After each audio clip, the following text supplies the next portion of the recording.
Salut, c'est Trado, content de vous retrouver pour cette analyse du CAC 40 qui a quelque chose quand même d'exceptionnel puisqu'on n'avait pas vu une baisse de plus de 5,35% depuis 2011.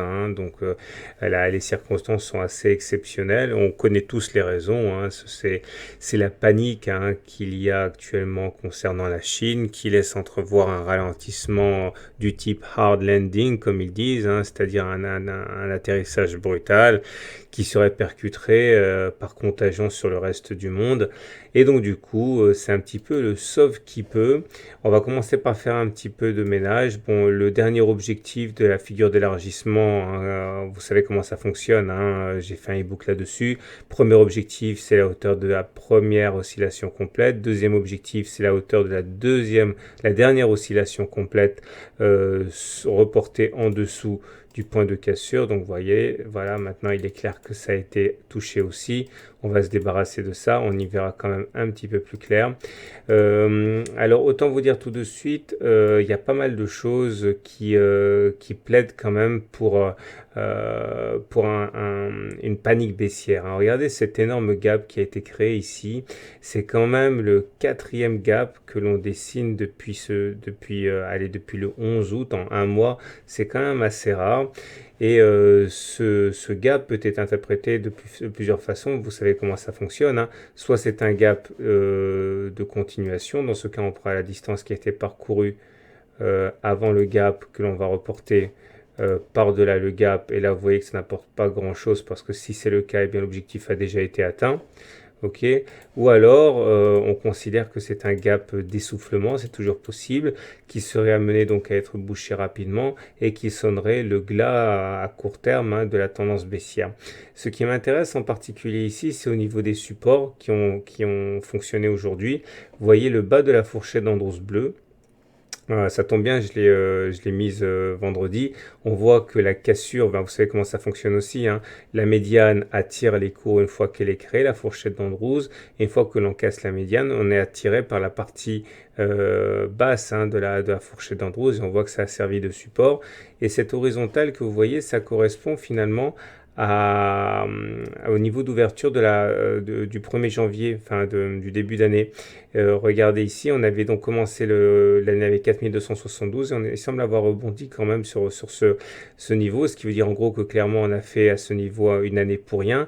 Et le plus important, à mon avis, c'est surtout qu'on vient de faire un trado bulle. Alors, si vous êtes habitué à écouter mes analyses, vous savez ce que c'est qu'un trado bulle. Je vais mettre le lien pour aller voir le tuto gratuit là-dessus. Mais en gros, ça veut dire que vous avez une bougie entière en dessous de la Bollinger inférieure, mais qui ne touche pas la Bollinger inférieure. Alors, le fait en soi qu'on soit en dessous de la Bollinger inférieure, ça, c'est pas étonnant. J'avais expliqué dans la dernière vidéo qu'on avait plus d'une chance sur deux de faire un T3.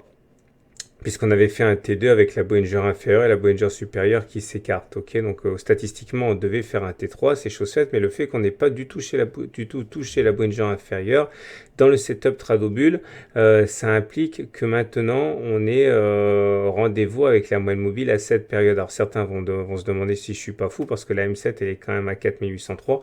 Alors attention, ça ne veut pas dire qu'on va le faire dans la journée, mais au regard de ce setup Tradobull, ça veut dire qu'on a beaucoup plus de chances d'aller chercher la M7 que de continuer la tendance baissière. Alors ça ne veut pas dire nécessairement qu'on ne va pas faire un plus bas marginal, mais statistiquement surtout, on a rendez-vous avec la M7. Donc c'est ça qui m'incite à penser qu'on a peut-être fait entre guillemets les plus bas pour l'instant. Et regardez cette hausse des volumes, ça s'appelle un sell-off. En langage d'analyse technique, ça veut dire une panique baissière avec toutes les mains faibles qui ont lâché leurs actions. Et donc du coup, qui va vendre si les mains faibles ont déjà vendu? Pas ceux qui contrôlent le marché, en tout cas, ceux qui ont ce qu'on appelle le smart money, notamment les fonds.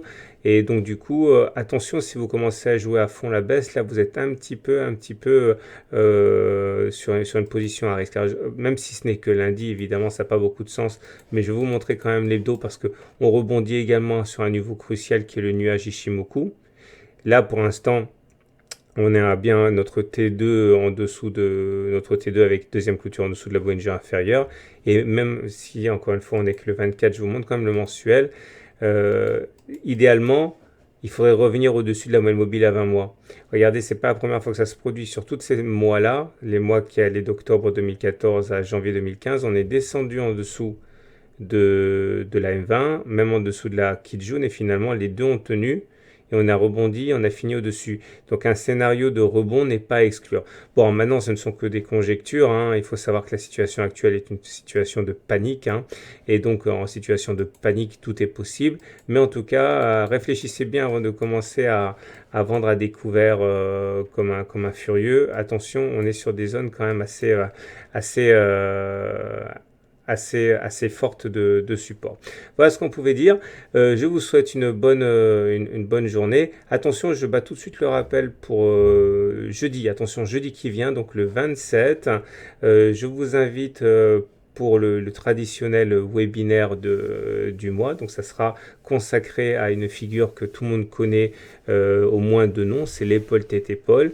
Et on va voir et on va se demander pourquoi cette figure a autant de succès et on comprendra qu'en respectant certaines règles, eh bien c'est effectivement une figure qui a beaucoup d'intérêt. Allez, à demain pour la mise à jour.